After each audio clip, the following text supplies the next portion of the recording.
Sejam bem-vindos a mais um vídeo do nosso canal. Eu sou Wellington Mariano e neste vídeo eu gostaria de tratar da seguinte questão.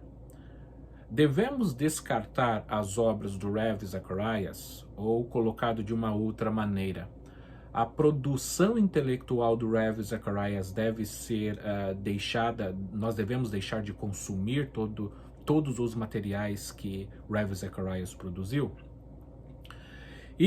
Essa tem sido uma das questões levantadas em meio a essa notícia terrível, difícil e dolorosa que tem sido para muitos cristãos, que foi descobrir que o mundialmente conhecido e apologista Ravi Zacharias cometeu pecados graves e profundos. E o motivo pelo qual eu escolhi tratar desse vídeo é por uma questão pessoal. Não que eu considere que outros pontos sejam menos importantes ou menos relevantes, mas eu, como tradutor, eu traduzi uma obra em que o Ravi Zacharias, juntamente com Norman Geisler, eles assinaram uma obra como editores gerais dessa obra. E tem surgido pessoas, naturalmente, cristãos sérios, comprometidos com a palavra de Deus, que estão começando a defender a ideia ou a noção de que uma vez que o Ravi Zacharias pecou, e isso está claro e nítido para todo mundo, que as obras escritas, que todos os materiais por ele produzidos devem ser eliminados, ou seja, a própria editora ou editoras resolveram descontinuar a sua produção literária nos Estados Unidos. E isso naturalmente vai começar uma série de discussões do qual esse vídeo faz parte. Ao passo que eu respeito todos esses cristãos que têm uma visão diferente da minha, eu quero deixar claro, mesmo a partir do início desse vídeo, que eu defendo a posição de que as obras, os vídeos, os materiais escritos que foram produzidos pelo Ravi Zacharias ainda têm uma utilidade para nós cristãos. Com isso eu não estou querendo dizer que eu sou conivente com a postura que ele teve, ou que eu concorde, ou que eu seja conivente com o pecado. Nada disso. Eu vou apresentar 3 motivos, e esses motivos não são exaustivos, isto é, não são uma lista de todos os argumentos que eu poderia apresentar, mas que eu acredito que possam apresentar o cerne do que eu defendo. E naturalmente estou fazendo isso de uma maneira gentil e educada, respeitando aqueles que possam pensar diferente de mim. O primeiro ponto que eu gostaria de salientar, ele é um ponto que vem da própria área da apologética, isto é, da defesa cristã, da defesa da fé cristã. Nós sabemos que um argumento, se ele for válido e verdadeiro, ele é válido e verdadeiro independente de quem apresenta ou quem avança tal argumento. Nesse sentido, quando uma pessoa diz que 5 mais 5 é igual a 10, essa pessoa está apresentando uma verdade. E o fato dessa coisa, do 5 mais 5 ser igual a 10, ser apresentado por um ladrão, por um estuprador, por um assassino, não diminui o fato de que aquilo que o ladrão, o assassino ou o estuprador disse possa ser verdade. Há uma separação nesse sentido entre quem apresenta o argumento e o próprio argumento em si. Então, nesse sentido, nós devemos olhar que enquanto a vida do Ravi Zacharias não estava de acordo com aquilo que ele pregava e ele ensinava, muitos dos argumentos que ele apresentou eram e são verdadeiros independentes da prática ou da vida que ele levou ou que ele levava. Então, nesse sentido, os argumentos verdadeiros, toda a verdade apresentada pelo Ravi Zacharias em sua imensa produção intelectual, não deve ser equiparado com a sua vida, ou seja, os argumentos apresentados pelo Ravi Zacharias não deixam de ser verdadeiros só porque ele não estava vivendo de acordo com o que a Bíblia pede para que nós façamos. Com isso, eu não estou minimizando e dizendo, nós devemos olhar apenas para o argumento. O ideal, o cenário ideal, o que todos nós esperamos, é que tanto a pessoa que apresenta, que avança o argumento, procure imitar a Cristo, pois a Bíblia diz e deixa claro que nós devemos todos buscar a santidade, sem a qual ninguém verá a Deus. Mas nesse sentido, nós devemos separar os escritos do escritor, o argumento da pessoa que está apresentando o argumento. O argumento não deixa de ser verdadeiro porque a pessoa tem uma conduta, um comportamento errado ou equivocado. O meu segundo argumento, ele é um argumento extraído da história da igreja. No início da igreja primitiva, a igreja passou por uma perseguição imperial, ou seja, a igreja passou a ser ameaçada e passou a sofrer represálias e passou até mesmo a pagar, alguns cristãos passaram a pagar com sua própria vida nessa perseguição imperial, do Estado, do governo, por assim dizer. E o império forçava com que cristãos entregassem Bíblias, com que também entregassem ou destruíssem objetos sacros e que até mesmo entregassem irmãos ou irmãs em Cristo.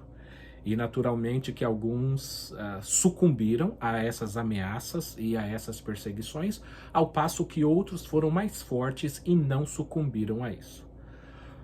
Passado um determinado momento, depois disso, quando essa perseguição passou a diminuir e até mesmo acabou, o que aconteceu é que muitos cristãos que não morreram, mas que haviam sucumbido a essa pressão imperial, ou seja, cristãos que haviam entregados Bíblias, entregados objetos sagrados e até mesmo foram contra seus líderes, eles começaram a voltar à igreja. E dentre esses cristãos estavam também líderes religiosos que haviam sucumbido.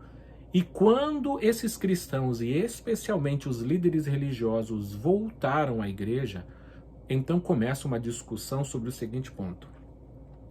Aquele pastor, aquele padre, aquele bispo que pecou, que naturalmente errou, a questão é, os sacramentos que foram oficializados por aquela pessoa, eles são válidos, uma vez que aquele homem ou aquela pessoa não estava ou está vivendo de acordo com o que a Bíblia ensina, de acordo também com a tradição da igreja.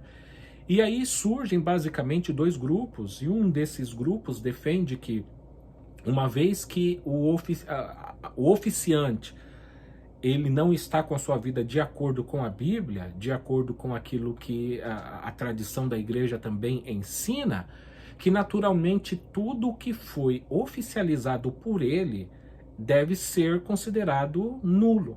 Portanto, casamentos realizados por aquele líder, ou sacramentos, outros como batismo, também realizados por aquele líder, devem ser anulados. E que naturalmente aquela pessoa deve ser rebatizada, ou aquela pessoa que teve o casamento realizado por um desses líderes que sucumbiu, que errou, que pecou e que agora voltou à igreja, que ele deve casar novamente com um oficiante, com uma pessoa agora que tem a sua vida no altar. Mas um segundo grupo, ele defendeu a ideia e a noção de que ainda que o oficiante possa não estar com uma vida de acordo, que ele viva em pecados ou em graves erros, que nós devemos fazer uma separação do oficiante e do sacramento e das coisas oficializadas, realizadas por ele ou por ela. E que Deus atua e realiza, visita, abençoa as pessoas, independente de quem está na frente, de quem é o líder. Ou seja, apesar de nós, apesar dos nossos erros, Deus ainda abençoa aquele batismo, Deus ainda abençoa aquele casamento, Deus ainda abençoa aquela ceia, ainda que o oficiante não tenha uma vida no altar. Mais uma vez, Com isso, não estou dizendo que estamos abrindo aqui margem para dizer o oficiante não deve procurar viver em santidade. Não é esse o argumento, e mais uma vez eu reitero. Mas o que eu quero deixar claro é que o Concílio de Trento decidiu por essa visão de que os sacramentos não são anulados em razão do erro, de uma falta ou de uma má conduta da pessoa que oficializa tais sacramentos. E aqui eu gostaria de fazer, portanto, uma analogia, uma comparação no seguinte sentido.